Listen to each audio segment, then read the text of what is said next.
در آخرین روزی هفته نوبتی کوری من شالوی گلخوجه استودیو مرکزی رادیو آزادی برنامه خبری رو پیشنهاد شما میکنم. سلام. نخست سرخط موضوع امروز 5 اپریل.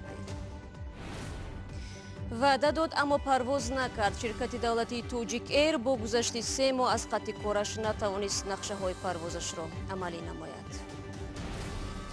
مینه های تقدیر سوز در صدها هزار مینه های کش شده افغانستان بیشتر از همه کودکان میترکیدند. برای یک پاسگاه سربازان آب میکشیدم. یک روز به مینه برخوردم. حالا پایهایم پلاستیکی است. باید به کجا روند؟ نبودی حاجتخانه های سیار در خیابان و گلگشت های دوشنبه سیاحان داخلی و خارجی را در حالت ناگوار میگذارد.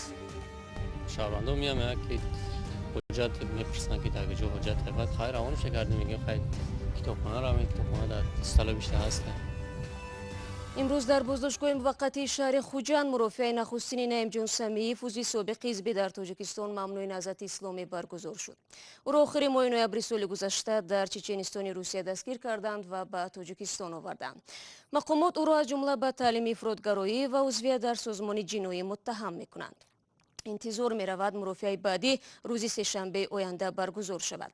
نزدیکانش میگویند که نعیم جان سمیعی اتهامات را اعتراف نمی کند و در نامه‌ای که در بازداشتگاه نوشته است بازگشت اختیاری و امیدواری به عفو را بیان کرده است. سمیعی گفته است به وعده مقامات درباره آنکه مخالفان اختیارا برگشته از پیگرد جنایی آزاد و عفو می شوند باور دارد. با گذشت مهلت وعدگی شرکت توجیک ایر پروازهایش را دیگر باره راه اندازی نکرد و سرنوشتش ناروشن میماند. برخی از ناظران وضع میگویند دولت برای نجات توجیک ایر تلاش و اراده ضروری نشان نداد. به گفته آنها به هوا برنخواستن هواپیماهای آن راه را به ورشکستگی و نابودی شرکت ملی کشور نزدیکتر میکند. جزئیات بیشتر از کیومرث عطا. شرکت توجیک با گذشت 3 ماه از قطع کارش نتوانست دوباره هواپیماهایش را به پرواز درآورد. ماموریت شرکت ماه گذشته اعلان کرد که روز 31 مارس پرواز هواپیماها دوباره شروع می شود. در توجیک روز 4 اپریل در صحبت با رادیو آزادی گفتند که پروازها شروع نشد و معلوم نیست کی هواپیماها دیگر باره به مسافرکشی برمیگردند. سبب تأخیر را شرح ندادند. پرسجوی رادیو آزادی نشان داد که در فروشگاه ها بلیت توجیک ایر در فروش نیست، حالانکه حداقل تا 15 روز آغاز پرواز شرکت ها بلیت خود را الکی به فروش میبرند. حداقل 3 کارمند شرکت توجیک ایر در صحبت با رادیو آزادی گفتند که از ماه ژانویه امسال این جانب در رخصتی بیمزد هستند و شرکت هنوز آنها را به کار دعوت نکرده است. توجیک ایر یگانه شرکت دولتی هواپیمایی تا 1 ژانویه سال 2018 31 هواپیما و 3 چرخبال داشت.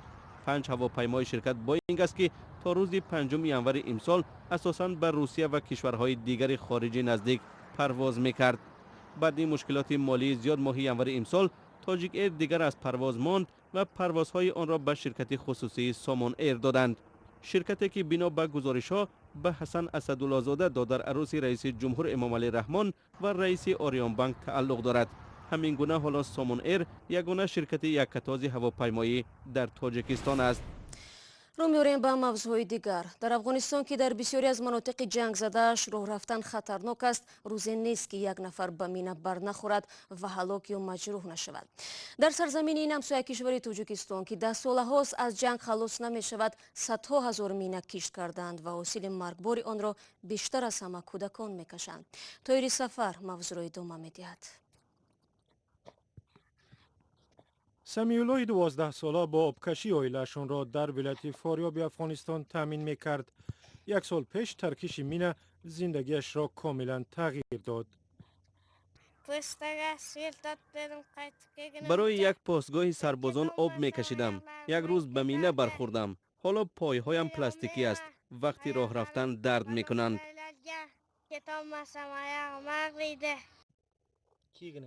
سمیعالله با پایهای پلاستیکی عادت نکرده است. والدانش هم به نانآوری خانه ماندند.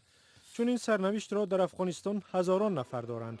تعداد آسیب دیدگان از مینه در سالهای اخیر زیادتر شده است. مرکز عافیت بخشی در کابل سالانه 1500 آسیب دیده نو را ثبت نام می‌کند. محمد شفیق یوسفی مدیر مرکزی برچیدن مینه ها میگوید اکثر آسیب دیدگان کودکانند.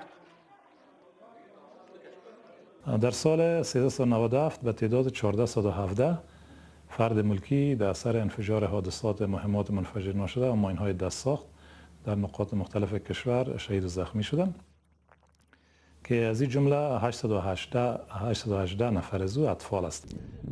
سازمان ملل میگوید مرگ و میر از ترکش مینه ها از سال 2012 تا سال 2017 4 مراتب زیاد شده است. مینه های قدیمی میراث جنگ شوروی و جنگ داخلی سالهای 90 هنوز هم مرگبارند، ولی خطری بزرگتر از ابزارهای ترکنده است که طالبان در جنگ به ضد نیروهای دولتی به کار میبرند. تلفات غیر نظامیان از مینه‌ها و ابزارهای ترکنده قدیمه فقط 1% را تشکیل می‌دهد. 99% دیگر تلفات از ابزارهای ترکنده نو در افغانستان است. حکومت افغانستان عهدنامه بین المللی منع استفاده مینه ها را امضا کرده است، ولی برای طالبان و جنگجویان دیگر این عهدنامه اعتبار ندارد. با وجود عزم سازمان ملل برای برچیدن مینه ها از قلمرو افغانستان تا سال 2023، مقامات میگویند به سبب نبود پول به این هدف نمی رسند. سازمان های غیر حکومتی راه دیگری را پیش گرفتند و به مردم شیوه های امن ماندن از مینه ها را می آموزند. ما این چیزا را هیچ ندیده بودم. هیچ اگر میدیدم من بینم اینجا نمیدیدم جلو خودم اگر میبود من نمیشناختم یا چی هستم. ولی بازم خیلی تشکر که نشان دادن ما را، اولادای ما یاد گرفت، خود ما یاد گرفتیم. روز 4 اپریل که روز بین المللی آگاهی از خطر مینه هاست، سازمان ملل و دیگر مؤسسه ها کار را در این سمت تقویت بخشیدند. برای سمیع الله اکنون کار دیگر است و مطابق شدن به زندگی دیگر.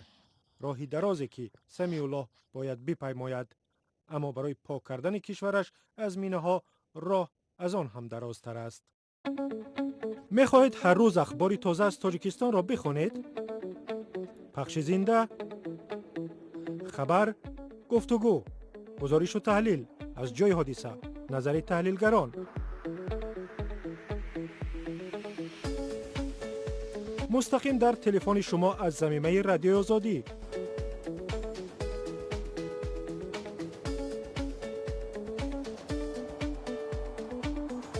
در بخش جستجو رادیوی آزادی نویسید. یافتید دکمه گت یا اینستال را پخش کنید. زمینه را باز و با کار آغاز کنید. بله را پخش کنید تا از خبر و گزارش های نو بخبر نمانید. با رادیوی آزادی در جریان حادثه ها باشید. بله، با رادیو آزادی بمانید. اقتصاد بسیاری از خانواده ها در تاجیکستان برای مبلغ های مجانی کاری استوار شده است و طبق حساب‌های رسمی زیاد از 1 میلیون مهاجر توجیک در روسیه کار و زندگی میکنند. اما در عین زمان همه ساله هزارها شهروند خارجی به تاجیکستان برای کار میآیند. طور مصاحبان همکاران ما گفتند طلبات نسبت بود و باش مجانی کاری در تاجیکستان به مثل کشورهای دیگر است. бахтиёр рӯзиев 6 моҳи пеш баъди он ки марзи тоҷикистону ӯзбекистон боз шуд барои кор ба душанбе омад. дар як тарабхонаи сарошпаз аст. ӯ мегӯяд пас аз муҳоҷират ба кишварҳои гуногун тоҷикистонро интихоб кард. مثلا میان ما مسلمانان واژه‌هایی به مثل روی خاطر دیدن، شرم و حیا و وجدان هست. درست که معاش خوب میدادند، اما میتوانستند برای کمترین خطا از کشورشان ران.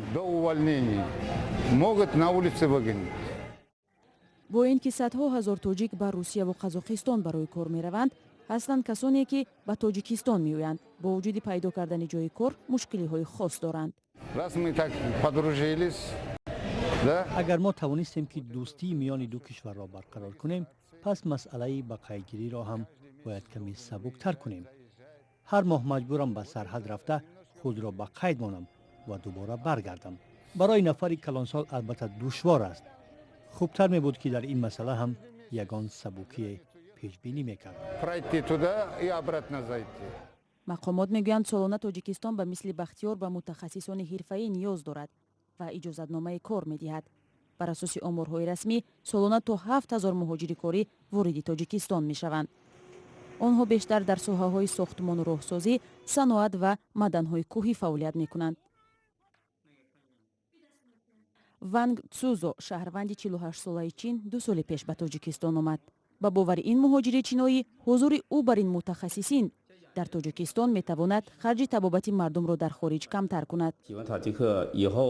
ба ман эҳтироми мардуми шумо ба хориҷиён ҷолиб аст. ман дар сари ҳар қадам инро мебинам. ҳангоми аз роҳ гузаштан ҳатман мошинсаворон ба ман роҳ медиҳанд. ҳангоми қабули бемор ҳам онҳо ҳамеша даст рӯи сина монда гап мезананд. бо ин ки қаҳрамонҳои мо бидуни мушкил фаъолияти худро дар Тоҷикистон идома медиҳанд, аммо ҳамасола додгоҳҳои Тоҷикистон қарори ихроҷи беш аз 100 муҳоҷири хориҷиро содир мекунанд. онҳо бештар бо сабаби анҷоми муҳлати раводид, ба қайд нагирифтани шиносномаҳояшон дар мақомоти корҳои дохилӣ, надоштани иҷозатномаи фаъолияти меҳнатӣ ва нақси қонунҳои ҷории кишвар аз Тоҷикистон ихроҷ мегарданд. барномаро идома медиҳем. дар Тоҷикистон мушкили ҳуҷҷатхонаҳои ҷамъиятӣ ҳамоно ҳалталаб боқӣ мемонад. мақомоти масъули Душанбе мегӯянд нақшаи сохтани ҳуҷҷатхонаҳои замонавиро доранд. ҳарчанд ба таъкиди онҳо дар ҳама гӯшаҳои шаҳр сохтани ҳуҷҷатхона симои пойтахтро халалдор мекунад. Бароди Юсуфӣ мегӯяд адами ҳуҷҷатхонаҳои сайёр дар роҳу хиёбонҳо бархе аз бинои муассисаҳои давлатиро ба ҳуҷҷатхонаи ҷамъиятӣ табдил додааст. сокинони Душанбе мегӯянд адами ҳоҷатхонаҳо дар хиёбонҳои пойтахт баъзан маврид сокинон бахусус сайёҳони дохилӣ ва хориҷиро дар ҳолати ногувор мегузорад. ба қавли онҳо мардум ҷои ҳоҷатхонаҳо дар биноҳои маъмуриву тиҷоратиро медонанд ва ҳоҷати худро бароварда месозанд, аммо афроде ки бори аввал ба Душанбе омадаанд намедонанд куҷо раванд. албатта зиёд мепурсанд, миянд шаҳрвандо меянд ки ҳоҷат мепурсанд ки дар куҷо ҳоҷат ҳаст. хайр равонаш кардем, мегӯем хайр китобхона равем, китобхона дар стало бишта ҳаст. дар бархи боғҳои тозабунёди шаҳри Душанбе ҳоҷатхонаҳои зеризаминӣ бунёд карданд. дар боғи марказии Абу Абдуллоҳ Рудакӣ чунин ҳоҷатхона вуҷуд дорад, аммо на ҳама онро меёбанд. хофтан надонистани онҳо албатта ки мушкилӣ меорад. бояд ман фикр мекунам ки дар ҳар як ҷойҳои муайян ҳамин гуна биё ва ё ки сохта шуда бошад. аз чашми гардишгарон пинҳон мондани ҳоҷатхонаи зеризаминӣ дар боғи Рудакии Душанберо сокинон кӯтоҳии мақомоти масъули бунёди он боғ медонанд ки тартиби ба мардум расонидани макони мавқеи ҳоҷатхонаро иҷро накардаанд. Понимаете? И ведь люди как? Они пока... мефаҳмед, мумкин аст одамон фарҳанги худро нишон диҳанд. онҳо метавонанд ҳоҷати худро дар зери ягон буттаву дарахт бароварда созанд. ин албатта дуруст нест. аз ин рӯ инчунин мушкиле ҳаст ки сари он бояд ҷиддӣ андеша кард. Это такая проблема, это нужно все продумать. моликони дукону мағоза, ошхонаву тарабхонаҳое ки дар шафати хиёбонҳои марказии шаҳри Душанбе ҷойгир шудаанд, аз он шикоят доранд ки ҳоҷатхонаҳои биноҳояшон ки махсуси муштариён ва кормандон аст, тақрибан ба ҳоҷатхонаҳои ҷамъиятӣ табдил шудааст. бисёр маврид сокинон аз кӯча беиҷоза аз ҳоҷатхонаҳои онҳо истифода мекунанд. баъзе вақт рӯзои ягум ид меша, арафа мешавад, очрат бисёри бад мешавад. ман ҳамҷа ба консерт ҷашн мегирам пеши опера балета, ҳамиҷа мебиёяд, очрати бисёрда баъзе вақт вайрон мешавад. баъзе вақт дар рӯз дубор усто файрод мекунанд, аминое ба назар намегиранд. дар ҳамин ҳол мақомоти масъули шаҳрдории Душанбе ҳозир нашуданд ки дар мавриди тасмими бунёди ҳоҷатхонаҳои замонавӣ ва сайёр дар шафати роҳу хиёбонҳои серодами пойтахт иттилоъ ироа кунанд. ва ҳудуди як моҳ мешавад нахустин мошини барқӣ дар саҳни терминали марказии Душанбе мунтазири харидор аст. аввалин мошини барқӣ аз тарафи ширкати чинии Jack Motors ба Тоҷикистон ворид гардидааст. ҳар рӯз барои тамошои худрав ки 350 000 сомонӣ ё муодили 35 000 $ амрикоӣ нарх дорад, даҳон нафар ба ин макон меоянд. моликони худрав мегӯянд муштариони тоҷик ба сабаби гаронии нарх ва аз ҳама муҳим кам будани қисмҳои эҳтиётӣ дар хариди он каме андиша мекунанд. ҳарчанд воридоти мошинҳои барқӣ ба бозори Тоҷикистон тоза шурӯъ мешавад, аммо ин нави худравҳо дар охири солҳои 90 тавлид ва дар кишварҳои пешрафта истифода мегардад. با این مطلب برنامه امروز رو انجام میدیم. گزارش‌های از این بیشتر رو شما میتوانید در آزادی ویدیو کانال ما در یوتیوب تماشا کنید. وبسایت رادیو آزادی www.azadi.org نیز در خدمت شما عزیزان است. فردا ما برنامه خبری نداریم و اما صبح بر وقت نوید بامدادی با خبرهای تازه پیشنهاد شما میشود. تا ملاقات فردا، خدا نگهدار.